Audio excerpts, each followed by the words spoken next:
There is no such a thing as too many lesbian characters. Think the Disney Channel movie, go figure, but gay. We are in the trenches with the queer community in this one. Please give me all the lesbian and queer cozy fantasies.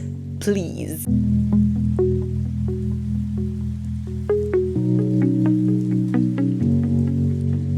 Hello my lovely readers and queers, welcome back to this channel. My name is Rani and today I am back for this very special occasion, which is Lesbian Visibility Week and Lesbian Visibility Day. As a proud lesbian booktuber, it is my duty and my honor to be here today to recommend to you great books featuring lesbian characters, because there is no such a thing as too many lesbian characters and too many books with lesbian characters in them. I did the same thing last year for Lesbian Visibility Week, so if you're interested in finding out even more books with lesbian characters, and honestly, why wouldn't you? I will leave it linked in the description down below. It was on my other channel, but now we're back here, so let's just keep it rolling. In this video, I will be recommending to you books featuring lesbian characters that I've read in the last year. So from my last Lesbian Visibility Week video up until today, I will be going through these books very quickly, almost as this is a real type of thing, because I have talked about all of these books at length in other videos. And if you're interested in finding out more about the books that I'm going to mention today, I will leave all of those videos linked in the description down below so you can go and check them out. Also, something else that I want to do today that I didn't do last year is share with you some books featuring lesbian characters that are on my TBR and that I hope I'll read at some point throughout this year. So that's very exciting. Without further ado, let's jump right in. I'm gonna start with some YA books. It's a Love-Skate Relationship by Carly J. Corson. Now, think the Disney Channel movie, go figure, but gay. And in reverse, because we have a hockey player that has to help a nice figure skater to train for a national competition. And in doing so, she falls in love with figure skating, and not just that. Just another epic love poem by Parisa Akbari.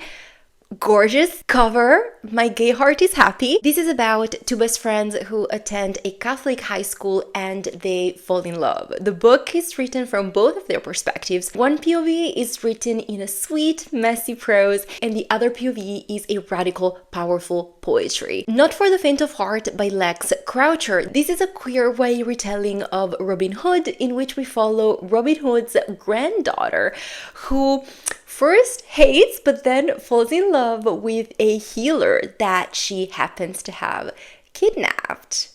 So, you know, the sparks are there, the banter is there. You're welcome. Moving on to the adult side, we have Experienced by Kate Young. By no coincidence whatsoever, this is one of the best books that I have read last year and perhaps ever.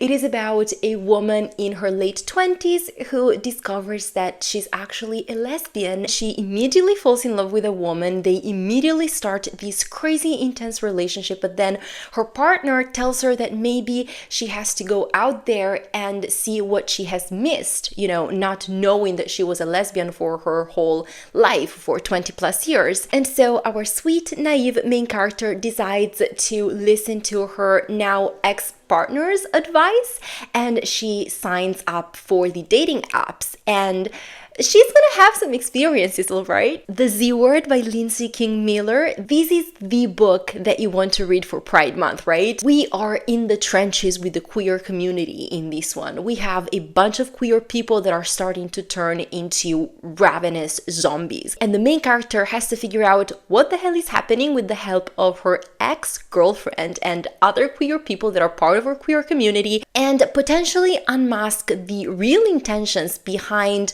the support of a corporation that is just using the gay agenda for their own capitalist interests. And last but certainly not least, we have Can't Spell Treason Without Tea by Rebecca Thorne.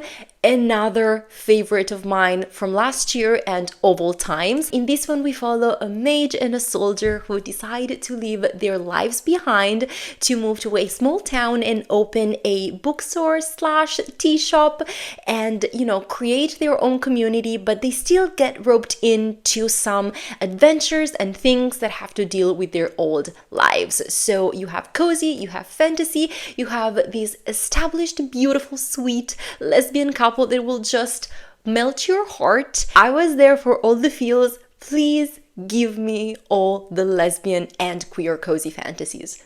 Please. And now some books featuring lesbian characters that I would love to get to at some point this year. Hopefully. First and foremost, I want to mention The Women's House of Detention by Hugh Ryan. This is a nonfiction book about the House of D, which was a real prison that was located in New York in Greenwich Village from 1929 to 1974 for queer women and trans people.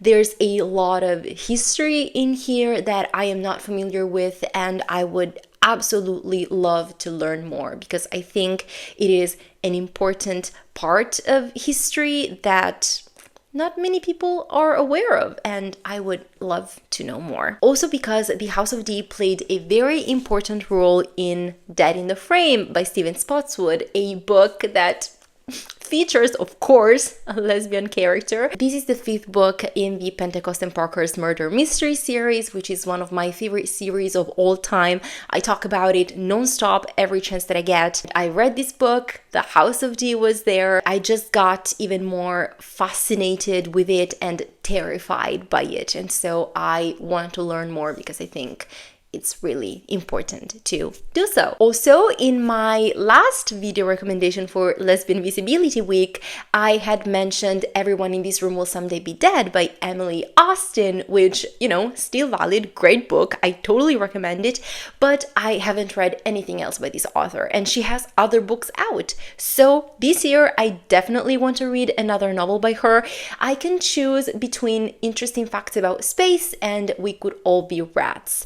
I think I might go with Interesting Facts About Space. If you think I should read one before the other, please let me know because I am going to be reading another book by Emily Austen this year. It is so happening. These Letters End in Tears is a book that I had started last year and I was absolutely loving it.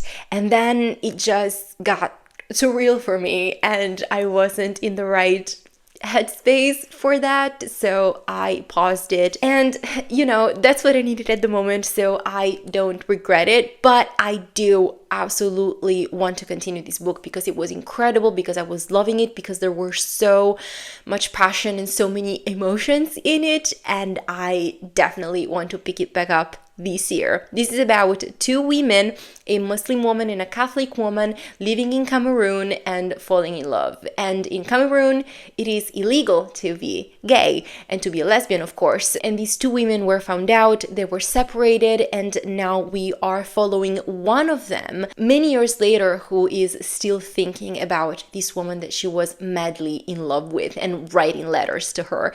And you can see what a powerful and emotional story it is, and it's going to be, and I really want to go back to it very soon. Another book that is a little bit on the heavy side, I want to say, is In Defense of the Act by Effie Black. This one comes highly recommended by Hannah over at Hello Bookworm. In this short novel, we follow an evolutionist biologist or something like that who supports suicide, and she offers scientific reasons for her position, and that sounds very interesting, weird, complicated, morally gray territory, but definitely very interesting. And last but not least, to end this video on a very happy note, previously in this video I mentioned Can't Spell Treason Without Tea by Rebecca Thorne, which is the first book in a fantasy cozy series. There are other books in this series that are already out and I need to read them. I think I would like to binge the whole thing because, once I really get sucked into a a story, I do not want to leave it, and I do not want to leave the characters. And when I finished the first book, it was really hard to take a break from that and not continue on with the series immediately. So what I plan to do is do exactly what I did this year with the Pentecost and Parker series. More on that in my next video, and reread the first book, Can't Spell Treason Without Tea, and then move on with the second book, A Pirate's Life for Tea, and read the others as well. I think for now we have a third and fourth book out, and you know, those books are waiting for me. And this is it for this video. Thank you so much for watching it. I hope you enjoyed it. I hope you got some great book recommendations out of it.